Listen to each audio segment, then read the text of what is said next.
దేవుని నామానికి మహిమ కలుగును గాక. ఈ సమర్పించిన దైవజనులకి ఇప్పుడు వచ్చిన మీ అందరికీ నా ప్రత్యేక వందనాలు తెలియజేస్తున్నాను.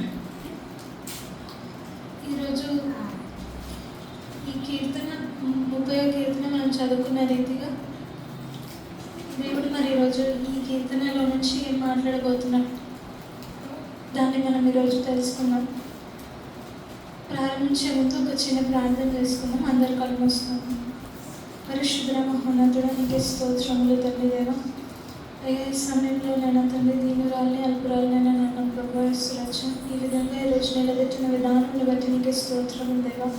ఇక్కడ ఉన్న వారందరికంటే ఏమాత్రం యోగ్యత అర్హత లేని దాన్ని నేను ప్రభా అయ్యా మీరే నేను ప్రభా ఇస్తురచ్చనైనా తండ్రి దేవా. అయ్యా విసిరివేయబడిన పాత్రలన్నింటినీ కూడా నేను ప్రభా నీవు నేను మూలకు తలరాయిగా చేసే దేవుడు కదా నేను ప్రభా. అయ్యా నేను ప్రభా నాలో నుంచి మీరే మాట్లాడమని అడుగుచున్నాను తండ్రి దేవా. అయ్యా మనుషుల ఆలోచన చెప్పిన నేను మనుషుని జ్ఞానం చెప్పిన నేను ఏమాత్రం కూడా నేను తండ్రి దేవ మాట్లాడకుండా నేను ప్రభా అయ్యా నేను తండ్రి నీ పరిశుద్ధాత్మను నేను తండ్రి దేవ ఆవరించి ఉండగా నేను ప్రభా అయ్యా మీ కృపను మీరు అనుగ్రహించండి. నా నోటికి మీరు తోడుగా ఉండి నడిపించమని నేను ప్రభా. ఇక్కడ ఉన్న వారికి ఏ వాక్యం అయితే కావాల్సి ఉందో నేను తండ్రి దాన్ని మీరే నేను తండ్రి దేవా మీరే నేను సహాయం చేసి నేను అతన్ని మాట్లాడమని వేడుకుని చిన్న ప్రార్థన అడిగి వేడుకున్నా మా ప్రియకులకు తండ్రి. దేవుని నామానికి మహిమ కలుగును. కీర్తనలు 30వ కీర్తన గృహ ప్రతిష్టాపన గానము దావీదు కీర్తన. అంటే కొత్త ఇంటిని దేవునికి అంకితం చేసే సందర్భంలో పాడే గీతం అన్నమాట. మనము ఆత్మీయంగా దీన్ని తీసుకున్నట్లయితే గృహము అనగా మన శరీరము. సో మనల్ని మనము దేవుని అంకితం చేసుకునేటప్పుడు కూడా పాడుకునే పాట అన్నమాట. అయితే మొదటి వచనం మనం చూసినట్లయితే యెహోవా నా శత్రువులను నా విషయమై సంతోషింపనీయక నీవు నన్ను ఉద్ధరించి ఉన్నావు, అందుకై నేను నిన్ను కొనియాడుచున్నాను.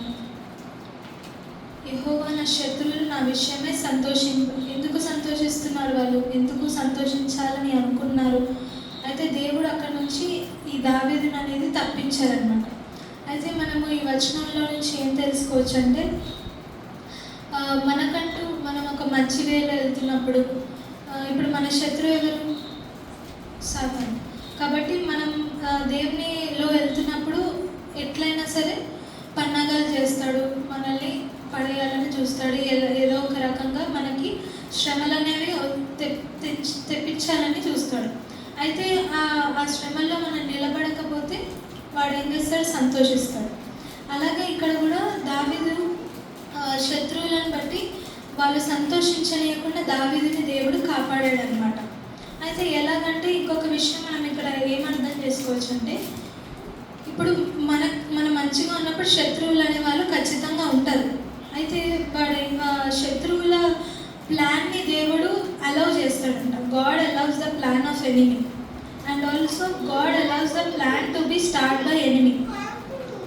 దేవుడు శత్రువు యొక్క ప్లాన్ని అంటే వాడు ఏం ఆలోచిస్తున్నాడో, మనల్ని ఎలా పడగొట్టాలనుకుంటున్నాడో అన్ని ప్లాన్ చేసుకునేది ఓకే చేసుకో, నువ్వు ఎంత చేసుకుంటో చేసుకో, ఓకే నో ప్రాబ్లం అని అలౌ చేస్తాడు. ఇంకొకటి ఏంటంటే అది మన మీద విసిరేటట్టు చేస్తున్నాడు కదా అపవాది, దాన్ని కూడా దేవుడు అలౌ చేస్తాడు.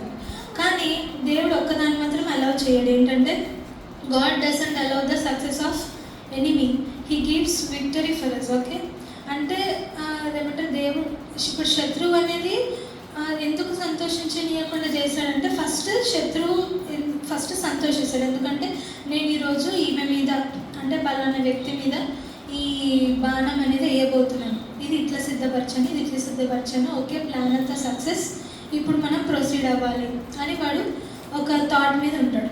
దేవుడు దానికి మౌనంగా చూస్తుంటాడు.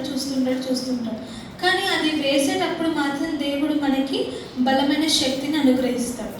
ఎఫెసీ పత్రికలో తెలియపరిచినట్లుగా మనకు ఒక డాలు అనేది ఇచ్చాడు కదా దేవుడు. అయితే వాడు వేస్తున్న బాణాన్ని దేవుడు ఆపలేదు, కానీ మనకి ఇచ్చిన డాలుతోటి ఆ బాణం వచ్చినప్పుడు మనకి తగలకుండా దేవుడు ఒక షీల్డ్ అనేది ఇచ్చాడు. కాబట్టి ఈ వచనం ద్వారా మనము తెలుసుకోవాల్సింది ఏంటంటే, శత్రువులు మన మీద ఏదో చేయాలని అనుకుంటారో అది చేస్తారు, కాకపోతే దేవుడు దాన్ని విజయం ఇవ్వడు అనమాట. ఖచ్చితంగా ఎవరికి మనకి సక్సెస్ ఇస్తాడు. ఒక ఎగ్జాంపుల్ మనం తెలుసుకోవచ్చు ఏంటంటే, దానియేలు ఎలాగైతే ఇప్పుడు వాళ్ళతో ఉన్న స్నేహితులు ఏం చేశారంటే శాసనం విడుదల చేస్తారు. ఈ 30 రోజుల వరకు ఇప్పటి వరకు కూడా మిమ్మల్ని మొక్కకపోతే ఖచ్చితంగా సింహాల బోన్లో వేసేయాలన్నప్పుడు ఆ ప్లాన్ సక్సెస్ అవుతుంది. రాజు కూడా ముద్ర వేసేస్తాడు, అన్నీ సక్సెస్ అయిపోతుంది. లాస్ట్కి సక్సెస్ అయినప్పుడు ఇంకా దావీదు కూడా పట్టబడిపోతాడు. అన్నీ మొత్తం ఎండింగ్ వరకు వచ్చేస్తుంది. దానియేలు పట్టబడతాడు. దానియేలుని సింహాల గుహలో కూడా వేసేస్తారు. అన్నీ లాస్ట్ వరకు అయిన తర్వాత కూడా సింహాలు నోళ్ళను దేవుడు ఏం చేస్తాడు, మూసేస్తాడు. అరే లాస్ట్ వరకు వచ్చేసింది కదా, ఇంకా అయిపోయింది నా పరిస్థితి, దేవుడు నా మొర ఆలకించట్లేదు, దేవుడు ఇంకా నన్ను సిగ్గుపాలు చేస్తాడేమో, ఇంతవరకు వచ్చిన తర్వాత కూడా నన్ను కాపాడలేదంటే అయిపోయింది ఇంకా అన్న పులి స్టాప్ పెట్టాల్సిన పొజిషన్లో దేవుడు కామ పెట్టి ఇంకా మన స్టోరీని కంటిన్యూ చేస్తాడనమాట. ఆమె 2వ వచనంలో మనం తెలుసుకోవాల్సింది ఏంటంటే, యెహోవా నా దేవా, నేను నీకు మొరపెట్టగా నీవు నన్ను స్వస్థపరిచితివి అని అంటే, ఇక్కడ దావీదుకి ఎలాంటి వ్యాధులు రాలేదు, కానీ ఎందుకు స్వస్థపరిచితివి అంటున్నాడు? అంటే మనము దేవుడు శరీర వ్యాధులను మాత్రమే బాగు చేసే దేవుడు కాదు. మానసికంగా అయినా ఆత్మీయంగా అయినా, అది ఎటువంటి వ్యాధులైనా, అది ఎటువంటి బాధలైనా సరే ప్రతి ఒక్క దాన్ని కూడా దేవుడు బాగు చేసే దేవుడు కదా.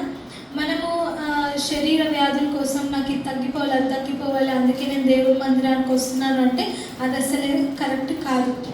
మరి దేనికోసం దేవుడి మందిరానికి రావాలంటే, నీకు ఎలాంటి వ్యాధి ఉన్నా, ఎలాంటి బాధ ఉన్నా, ఇప్పుడు దావీదుకి ఎలాంటి వ్యాధి బాధ ఉందంటే, ఇప్పుడు ఆయన చిన్నవాడు, దేవుని చేత అభిషేకించినవాడు. సౌలేమో 1000 మందిని తరిమితే 1000 మందిని చంపితే దావీదేమో 10,000 మందిని చంపినాడు. ఇంతగానే ఖ్యాతి వచ్చింది, అంతా వచ్చింది. అయినప్పటికీ కూడా సౌలు ఒక పక్క తరుముతున్నాడు, చంపాలి అని చూస్తున్నాడు. అటువైపు తల్లిదండ్రుల సపోర్ట్ లేదు, ఇటువైపు ఎవరు చూసినా ఆయనకి సపోర్ట్ లేదు. ఎక్కడ అడవులలో తిరుగుతున్నాడు. అంతా చాలా దుఃఖంతో, ఎంత బాధతోటి. ఇప్పుడు మనమే ఉన్నాం అనుకోండి, మన పేరెంట్స్ మనల్ని అన్నిట్లో పట్టించుకొని ఒక చిన్న దాంట్లో పట్టించుకోకపోతే, మా మమ్మీ నన్ను ఇట్లా అన్నాడు, మా ఫాదర్ నన్ను ఇట్లా అన్నాడు అని చెప్పేసి మనం ఎంత కృంగిపోతాం, ఎంత బాధపడతాం. అలాంటిది ఈయనని ఒకరు చంపాలని చూస్తున్నారు, ఒకరేమో ఇక్కడ సొంత తల్లిదండ్రులు పట్టించుకోవట్లేదు, అన్నదమ్ములు పట్టించుకోవట్లేదు, చాలా దిక్కులేని స్థితిలో ఉన్నాడు. అయితే ఆయన హృదయం ఎంత కృంగిపోయి ఉంటుంది, ఆయన హృదయం ఎంత బాధపడి ఉంటుంది. ప్రతి ఒక్కటి కూడా ఏం చేస్తున్నాడు, దేవునికి చెప్తున్నాడు. ఆయన హృదయం అంతటితోటి కూడా దేవుని స్తుతిస్తూనే ఉన్నాడు. ఇంత బాధ వచ్చినా, ఇంత దుఃఖం వచ్చినా సరే దేవుని ఎదుట ఆయన వెళ్తున్నాడు. కాబట్టి దేవుడు ఏం చేస్తున్నాడంటే, ఆయన హృదయం ఎంతైతే లోతులోకి వెళ్తుందో దాన్ని దేవుడు స్వస్థపరుస్తున్నాడు. ఎప్పటికప్పుడు దేవుడు బాగు చేస్తున్నాడు, ఎప్పటికప్పుడు దేవుడు ధైర్యాన్ని నింపుతున్నాడు, ఎప్పటికప్పుడు దేవుడు ఆయన నోట్లో నుంచి ఒక బలమైన పాటలను దేవుడు దయచేస్తూ, దేవుడు ఆయనకి ఒక బలమైన ఒక శక్తిని విడుదల చేస్తున్నాడు. ఎందుకంటే దేవుని అభిషేకం మనకి తోడుగా ఉంది. అంతేకాకుండా పరిశుద్ధాత్మ దేవునిలో ఆయన స్వాధీనంలో ఉన్నాడు కాబట్టి. సో మనం 2వ వచనంలో తెలుసుకోవాల్సింది ఏంటంటే, మన శరీర వ్యాధులను మాత్రమే బాగు చేసే దేవుడు కాదు, కానీ మానసికంగా ఉన్నా, ఆత్మీయంగా ఉన్నా సరే దేవుడు స్వస్థపరిచే యెహోవా ఆయనే. 3వ వచనం చూసినట్లయితే, యెహోవా పాతాళంలో నుండి నా ప్రాణము లేవదీసితివి, నేను గోతిలోనికి దిగకుండా నీవు నన్ను బ్రతికించితివి. అయితే ఇప్పుడు మనము పాతాళంలో నుండి ఈ దావీదు ఏం చేస్తున్నాడంటే, పాతాళంలో ప్రాణం లేవని తీసితివి అంటే ఏమైనా పాతాళంలో పడిపోయాడా, లేకపోతే గోతులోనికి దిగిపోయాడా? మనము ఈ వచనం మొత్తం కొంచెం వెరైటీగా ఉంటుంది అనమాట. అయితే నేను ఒకసారి ప్రార్థన చేసుకున్నప్పుడు ఈ వచనం నాకు అర్థం కాలేదు. మళ్ళీ ప్రార్థన చేసుకున్నప్పుడు దేవుడు నాకు అంటే ఎట్లా అర్థం అయ్యేటట్టు చేశాడంటే, ఓవర్కమ్ ద ఫియర్. ఆయన ఏం చేశాడంటే, ఇప్పుడు ఆయన ఒక మార్గంలో వెళ్తున్నప్పుడు ఇక్కడ 2 వ్యక్తులు నిలబడి ఉన్నారు. ఇప్పుడు మన జీవితంలోనే చూసుకున్నట్లయితే వచ్చి మంచి ఆఫర్స్ ఇచ్చారు. మంచి ఆఫర్స్ ఇచ్చి నువ్వు ఇట్లా డబ్బులు కట్టు, నీకు డబ్బులు వస్తాయి, చేసేసుకో అనేసి చెప్పారన్నమాట. చెప్పినప్పుడు మనం దానికి లోబడిపోయి అరే అవును కదా అనుకొని మనం అన్నీ ఇచ్చేసినాం అనుకో, అప్పుడు ఎవరు లాస్ అవుతారు? మనమే లాస్ అవుతాం. అయితే మనకు తెలియకుండా మనమే అలాంటి లాస్ అవుతాం అనమాట. కాకపోతే దేవుని ప్రజలైన వాళ్ళు ఎప్పటికప్పుడు ప్రార్థన చేస్తున్న వారిని దేవుడు ఏం చేస్తాడంటే అలాంటి గోతుల్లో నుండి, అలాంటి పాతాళంలో నుండి తప్పిస్తాడు. ఇప్పుడు దావీదుకి ఆ పాతాళం, ఆ గోతి ఉందని తెలియదు. దాన్ని దాటుకొని వెళ్ళిపోయిన తర్వాత మన వెనుక ఉన్న జరుగుతున్న యుద్ధాలని దేవుడు, ఆ బ్యాటిల్స్ని దేవుడు ఏం చేస్తున్నాడంటే ఫైట్ చేస్తున్నాడు. అందుకే మనం ఎప్పటికప్పుడు ప్రార్థన చేయడం ద్వారా ఏమవుతుందంటే మనకు తెలియకుండా మన వెనకాల సాతాను ఏమైనా పడినప్పుడు కూడా దేవుడు అవిటి నుండి మనల్ని దూరం చేస్తున్నాడు అనమాట. అంటే మనకు తెలియదు ఇప్పుడు నెక్స్ట్ ఇది అవుతుంది అది అవుతుంది అని చెప్పేసి, అయినప్పటికీ కూడా అది జరిగి అయిపోయిన తర్వాత అమ్మ ఇంత పెద్ద, ఇప్పుడు మనం ఒక దగ్గర నిలబడ్డాం, ఒక బండరాయి వస్తుంది, దాని నుంచి మనం ఒక 2 స్టెప్స్ ముందుకు వేసినామో అది రాయి మన వెనకాల పడింది. అప్పుడు మన గుండె ఎంత ఫాస్ట్ కొట్టుకుంటుంది, నేను ఇంకో 2 స్టెప్పులు ముందుకు వేయకపోయి ఉంటే ఏమవుతుండేమో అని చాలా బాధపడిపోతాం, అని చాలా టెన్షన్ అయిపోతాం అనమాట. అయితే మనం ఈ వచనం వల్ల తెలుసుకోవాల్సింది ఏంటంటే first listen to the holy spirit. అంటే మనం లోపల పరిశుద్ధాత్మ దేవుని యొక్క అది ఏమైతే చెప్తున్నాడో దాన్ని మనం వినాలి. మనకి ఎంత పెద్ద ఆఫర్స్ వచ్చినా ఎలాంటివి వచ్చినా సరే వాటి మొహం మనం చూడకూడదు. చూడకుండా మనం ఏం చేయాలంటే సరే ఇంత పెద్దది వచ్చినా సరే నో ప్రాబ్లం, ఫస్ట్ నేను దేవుడిని అడిగి ముందుకు అడిగి వేస్తాను అనే ఒక మైండ్ సెట్ మనం ముందుకు వెళ్ళినప్పుడు తర్వాత దానివల్ల వచ్చే ప్రయోజనం ఏంటి, దానివల్ల వచ్చే నష్టం ఏంటో మనకి తర్వాత తెలుస్తుంది. అలాగే దేవుడు ఏం చేస్తున్నాడంటే మనల్ని బ్రతికిస్తున్నాడు. అందుకే ఇక్కడ దావీదు భక్తుడు ఏం రాశాడు, పాతాళంలో నుండి గోతులో నుండి ఆయనని దేవుడు బ్రతికించాడంట. అందుకే మనం ఎప్పటికప్పుడు ప్రార్థన చేసినప్పుడు మనం మర్చిపోతామేమో కానీ దేవుడు మాత్రం గుర్తుపెట్టుకుంటాడు దాన్ని. అది చేయాల్సిన కరెక్ట్ టైంకి వచ్చినప్పుడు దేవుడు దాన్ని జరిగిస్తాడు అనమాట. కానీ అది మనకి తెలిసి ఉండొచ్చు, తెలియకపోయి ఉండొచ్చు, కానీ దేవుడు మాత్రం దాన్ని జరిగించే శక్తిమంతుడు. 4వ వచనం చూసినట్లయితే యెహోవా భక్తులారా ఆయనను కీర్తించుడి, ఆయన పరిశుద్ధమైన జ్ఞాపకార్థ నామమును బట్టి ఆయనను స్తుతించుడి. యెహోవా భక్తులారా, యెహోవా భక్తులు అంటేనే ఆల్రెడీ భక్తి మస్తు చేస్తున్నారని అర్థం. మళ్ళీ వాళ్ళకే చెప్తుండ్రు కీర్తించు అని చెప్తుండ్రు. అయితే ఎందుకు భక్తులకి ఎందుకు చెప్తున్నానంటే ఆల్రెడీ ఇప్పుడు మనం పరలోకంలో చూస్తే ఏంటంటే దూతలు స్తుతి స్తుతి స్తుతి పరిశుద్ధులు పరిశుద్ధులు పరిశుద్ధులు అని ఆల్రెడీ చేస్తూనే ఉన్నారు, స్తుతిగానం చేస్తూనే ఉన్నారు. అయినప్పటికీ కూడా 24/7 ఇంకా ఇప్పటికీ కూడా ఇంకా చేస్తూనే ఉన్నారు. అయితే ఇక్కడ భూలోకంలో ఉన్న భక్తులకి కూడా దేవుడు ఏం చెప్తున్నాడంటే ఇంకా స్తుతించండి, ఇంకా స్తుతించండి. సరే ఇంకెంతగానో స్తుతించాలి అని మనం చూస్తే ఒకసారి యెషయా గ్రంథం 6వ అధ్యాయం 3-4 వచనాలు నేను చదువుతాను ఒకసారి. వారు సైన్యములకు అధిపతియగు యెహోవా పరిశుద్ధుడు పరిశుద్ధుడు పరిశుద్ధుడు, సర్వలోకము ఆయన మహిమతో నిండి ఉన్నది అని గొప్ప స్వరముతో ప్రతిగానములు చేయుచుండిరి. వారి కంఠస్వరము వలన గడప కమ్ముల పునాదులు కదులుచు, మందిరము ధూమము చేత నిండగా. దీన్ని మనము ఈ వచనము ఎంతమందికి అర్థమైందో నాకు తెలియదు, కానీ మనము ఎప్పుడు చూసినా సరే స్తుతించుతూనే ఉండాలి. ఇక్కడ వీళ్ళు స్తుతించే స్థుతి ఎలా ఉందంటే గడప కమ్ముల పునాదులంట కదిలిపోతున్నాయంట. మనం స్తుతించే స్థుతులు ఎలా ఉన్నాయి? దేవుని అక్కడి వరకన్నా పోతున్నాయా? అక్కడి వరకన్నా వెళ్తున్నాయా? వాళ్ళు స్తుతిస్తుంటే మొత్తం పిల్లర్స్ అన్నీ కూడా కదిలిపోతున్నాయంట. మెడగది మీద 120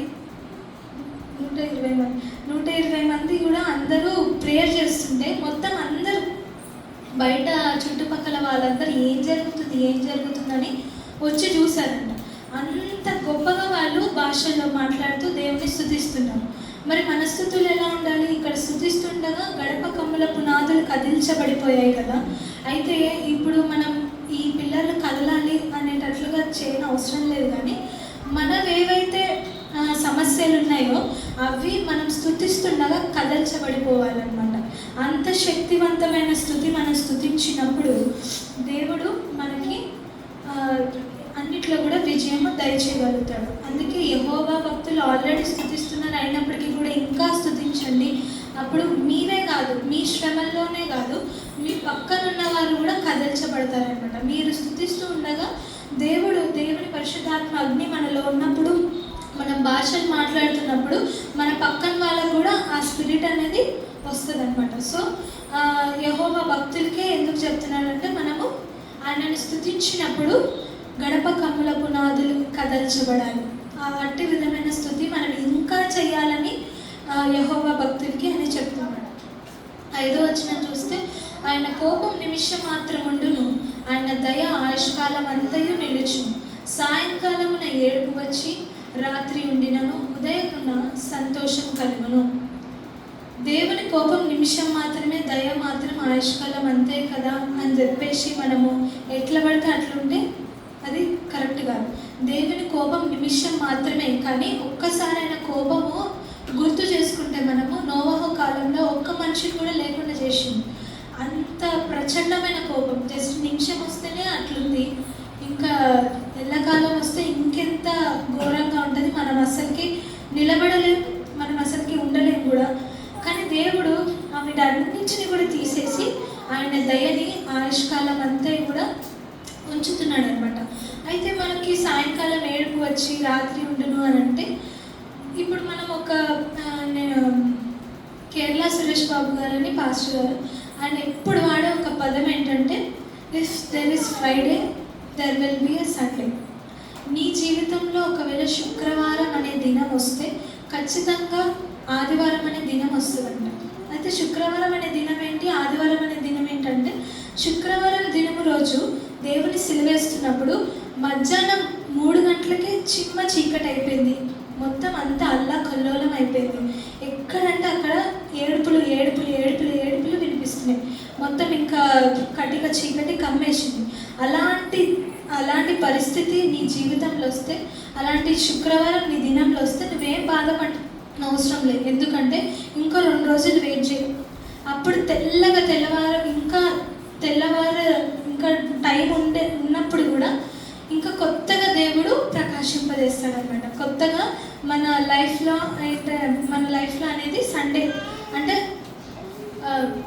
ఆదివారం దినం అనేది పుడుతుంది అనమాట. అప్పుడు ఆదివారం దినం అంటే ఏంటి, పునరుద్ధాన దినం. పునరుద్ధాన దినం దేవుడు ఆ రోజు లేచిన దినం, ఎంతో మంది మృతులను కూడా దేవుడు లేపిన దినం అది. అందుకే మన జీవితంలో శుక్రవారం అనేది రోజు వచ్చిందంటే మనం ఏం టెన్షన్ పడిన అవసరం లేదు, ఏం బాధపడిన అవసరం లేదు. ప్రభా ఈ శ్రమ వచ్చింది, ఈ శుక్రవారం వచ్చింది, అయినా కూడా నేనేం టెన్షన్ పడట్లేదు, ఎందుకంటే త్వరలో ఇంకా 2 రోజుల్లో నాకు ఆదివారం అనేది రాబోతుంది కాబట్టి అనే ఒక విశ్వాసం, ఒక బలమైన నమ్మిక మనలో ఉన్నప్పుడు మనం ఏమాత్రం కూడా అలసిపోకూడదు. ఖచ్చితంగా మనలో దేవుడు ఆ టైంలోనే దేవుడు మన ఫెయిత్ అనేది పరీక్షిస్తాడు. కాబట్టి ఏడుపు వచ్చినను, రాత్రి అంతా ఉండినను, బాధ కలిగినను, మన గుండె మొత్తం పిండేసినాను, ఏదైనా సరే కానీ ఉదయం కాగానే సంతోషం కలుగుతుంది అనమాట. 6వ వచనం, నేనెన్నడూ కదలనని నా క్షేమకాలమున అనుకొంటిని. నేనెన్నడూ కదలనని అనగా అంటే ఏంటంటే, ఇప్పుడు నేను ఎప్పుడు కూడా కదల్చబడను అనే మాట కొంచెం స్ట్రాంగ్ వర్డ్ అనమాట. అంటే నేను ఎప్పుడు కూడా భక్తిలో కదిలిపోను, నేను చాలా స్ట్రాంగ్గా ఉంటాను అని చెప్తున్నాడు. ఎందుకు అట్లా చెప్తున్నాడు, ఎందుకలా అన్నాడు అని అంటే, ఎందుకంటే ఆయన టెస్ట్ చేయబడ్డాడు, ఆయన కొలిమిలో వెళ్ళాడు. ఇప్పుడు ఒక బంగారం తయారు చేయాలంటే ప్రాసెస్ ఎట్లా ఉంటుంది, మొత్తం కొలిమిలో వేస్తారు, బాగా మండి అది బయటికి వచ్చిన తర్వాత దాన్ని సుత్తితో కొట్టి ఒక షేప్ అనేది తయారు చేస్తారు.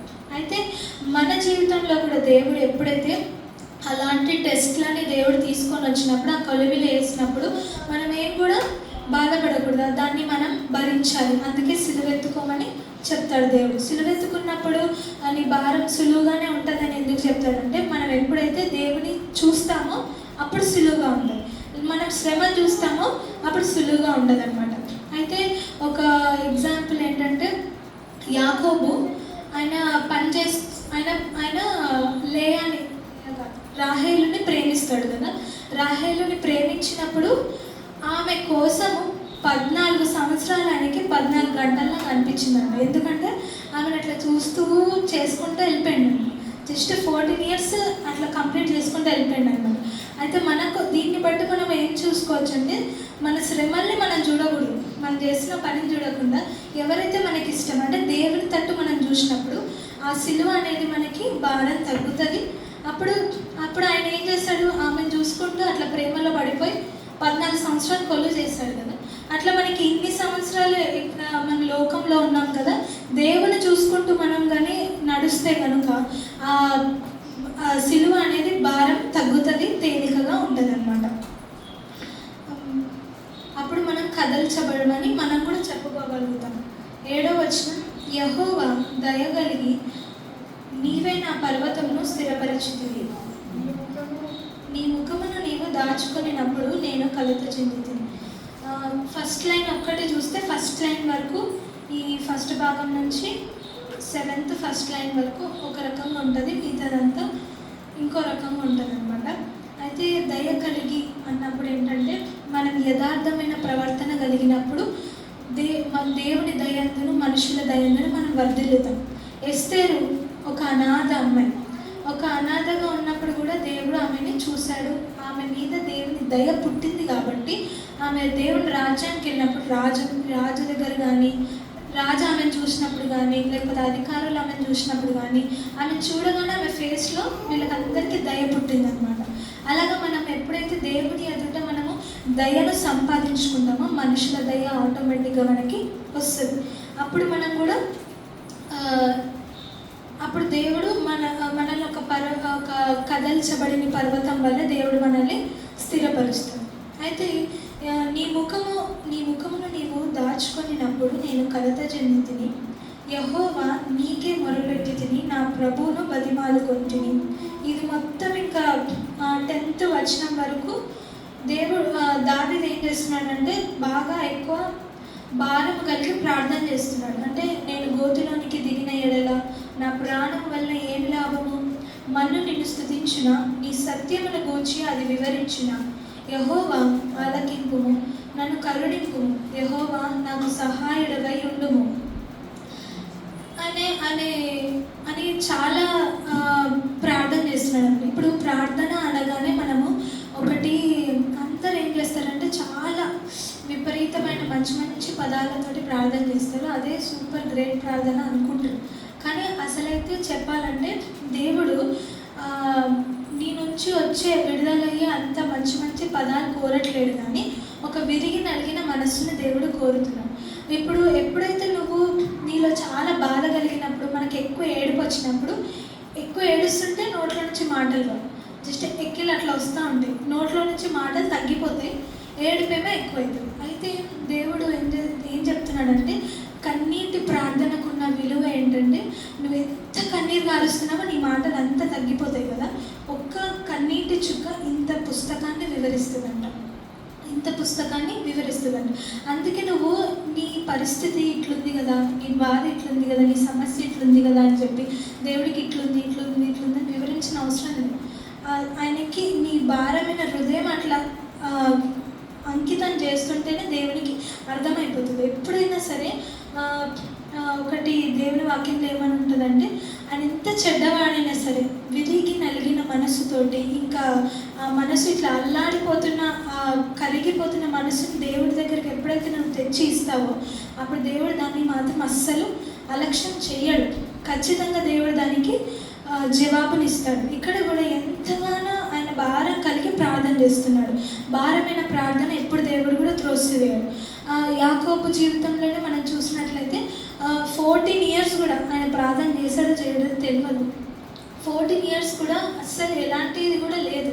కానీ నెక్స్ట్ డే ఇంకా రేపు మా అన్న నన్ను చంపబోతున్నాడు, ఇంకా రేపు నేను చచ్చిపోబోతున్నాను అన్నప్పుడు మాత్రం ఒక కొండ దగ్గరికి వెళ్ళి అందరిని విడిచిపెట్టేసి ఏం చేస్తాడు, మోకరించి ప్రార్థన చేస్తున్నప్పుడు, ఆయన ఒక భారభరితమైన హృదయంతోటి ప్రార్థన చేస్తున్నప్పుడు, ఇన్ని సంవత్సరాలు ప్రార్థన చేయలేదు కదా, దేవుడు ఎందుకు ఆలకించాలన్న ప్రార్థన, కానీ ఆలకించాడు దేవుడే దిగి వచ్చి ఎంత పొద్దున్న వరకు కూడా ఆయన దేవుని పాదాలు వదిలిపెట్టలేదంట. వదిలిపెట్టకుండా ఇంకా భారంగా ప్రార్థన చేసినప్పుడు వచ్చినప్పుడు దేవుడు ఇంకా నన్ను వెళ్ళనిస్తావా అనే పరిస్థితి వరకు వచ్చింది. ఇంకా నన్ను వెళ్ళనిస్తావా అంటే నువ్వు నన్ను ఆశీర్వదిస్తే తప్ప నేను నిన్ను వెళ్ళనివ్వను అని అన్నప్పుడు దేవుడు యాకోబుని ఏం చేస్తాడంటే ఇజ్రాయెల్గా మారుస్తాడు. ఆమేన్. అలాగనే మనము భారం కలిగి ఇంకా నా పని అయిపోయింది ప్రభా, అలాంటి పరిస్థితులు ఏమనిపిస్తుంది అంటే నేను ఏదో పెద్ద తప్పు చేసేసినాను, ఇంకా దేవుడు నా ప్రార్థన ఆలకించాడు, ఇంకా నేను వేస్ట్ అని మనకి ఎన్నెన్నో థాట్స్ అనేవి సాధన పుట్టిస్తాడు. కానీ అట్లా కాదు. దేవుడు ఇంకా నీ హృదయంలో నుంచి ఇంకా ఏమో తెలుసుకోవాలనుకుంటున్నాడు, ఇంకా పశ్చాత్తాపము కలగాలని అనుకుంటున్నాడు. ఒకటి నాకు కొరింథీ పత్రిక అనుకుంటా,